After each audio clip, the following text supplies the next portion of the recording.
effort to try to branch out from the board game market, company Parker Brothers released a robot-type action figure in 1979.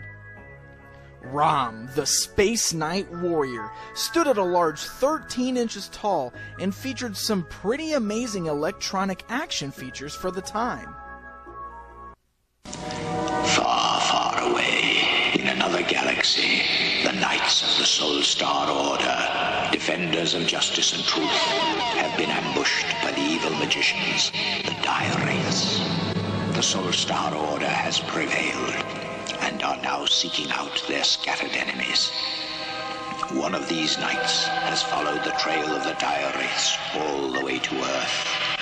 This one the Dire Wraiths fear more than all others.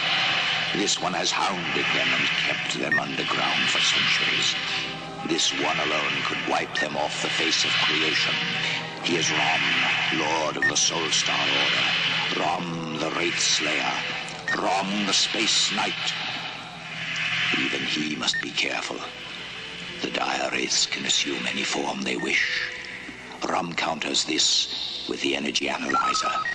With it, he can see through appearances and determine the true essence of any being. Rom also has a weapon unique to his order, the neutralizer, which can disorganize any molecular structure. He has rocket pods, which can instantly send him soaring. He has a translator through which he can communicate with any intelligent being in the universe, and his respirator allows him to breathe in any atmosphere. Rom, Lord of the Soul Star Order. Rom, the Wraith Slayer. Rom, the Space Knight. A microelectronic creation from Parker Brothers. Created by Bing McCoy, Rom's original name was going to be COBOL, named after the computer language. Parker Brothers decided on the name Rom instead, which is still a computer-based name, but rolls off the tongue a little bit better. Along with the launch of this action figure, Parker Brothers also commissioned Marvel Comics to create a story for the character and run a new comic book series. In fact, the Rom comic book series actually ended up outliving the action figure by several years. But we're not here to talk about the comic book. We're here to talk about Rom the action figure. So let's see what makes this retro figure so cool.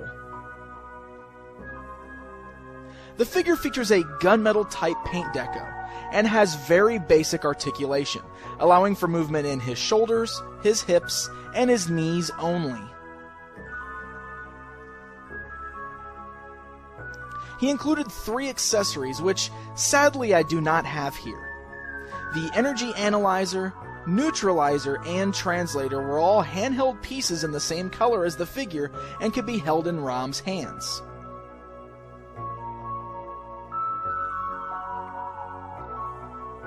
Now, the key feature that makes this figure so special are the electronics within.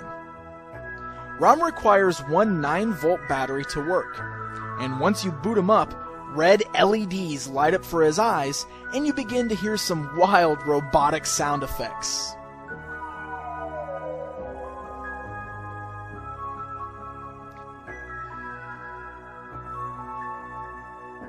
There are 2 small buttons on his back directly under the power button.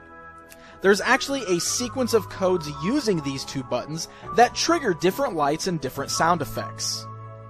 Now, without a set of instructions from the original figure, it is a bit hard to figure out exactly what order to press these buttons in.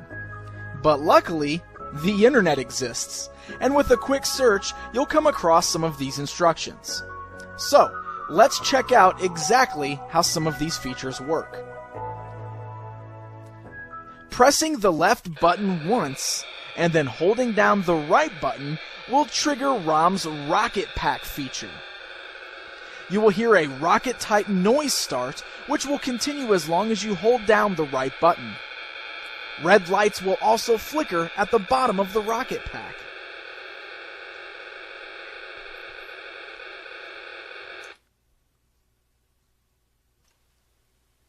If you press the left button twice, the respirator sounds will cue up. This breathing sound effect will last until you type in another program.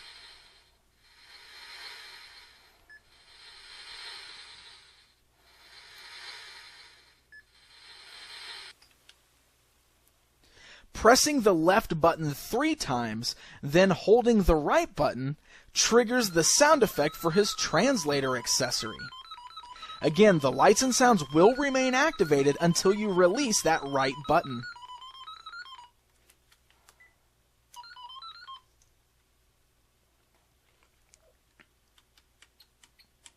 Pressing the left button 4 times will produce the power-up sound effect for his neutralizer.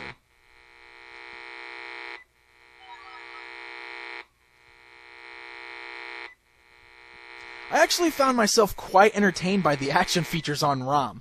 I was pressing all sorts of button combinations just to see what various sounds and lights I could get ROM to make, and how I could get them all to sequence and mesh together.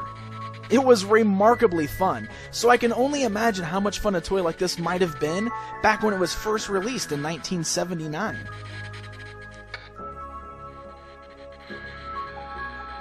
ROM was designed as a one-off figure, so there were no other figures ever designed for this particular line, which meant there were no bad guys for ROM to fight and no sidekicks to help ROM out.